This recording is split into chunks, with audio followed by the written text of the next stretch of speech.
ನಾವೇನ್ ಮಾಡ್ತೀವಿ ಅನೇಕ ಸಾರಿ, ಅವ್ರು ನನಗೆ ಮೋಸ ಮಾಡಿದ್ರು, ಇವ್ರು ನನಗೆ ಮೋಸ ಮಾಡಿದ್ರು, ಅವ್ರು ನನಗೆ ಮೋಸ ಮಾಡ್ದ, ಇವ್ರು ನನಗೆ ಮೋಸ ಮಾಡ್ದ ಅಂತೇಳಿ ನಾವು ಶಾಪ ಹಾಕೊಂಡು ಕೂತ್ಕೊಳ್ತೀವಿ. ಆ ನೋವಿಗೆ ನೀವು ಶಾಪ ಹಾಕೊಂಡು ಕೂತ್ಕೊಳ್ಳೋ ಬದಲು, ಅಯ್ಯ ನಾನು ಮೋಸ ಹೋಗಿದ್ದೀನಿ, ಅಯ್ಯ ನಾನು ನಷ್ಟ ಆಗಿದ್ದೀನಿ, ಅಯ್ಯ ನಾನು ಅನ್ಯಾಯ ಆಗಿದ್ದೀನಿ, ಅಯ್ಯ ನನಗೆ ಸಹಾಯ ಮಾಡಯ್ಯ.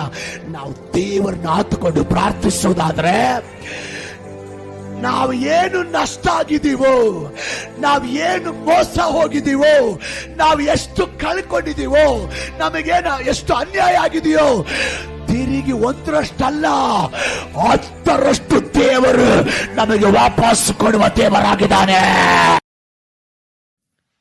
ಯಾರು ಹೇಳಿದ್ದು ನಿನಗಿಲ್ಲಿ ಯಾರೂ ಇಲ್ಲವೆಂದು?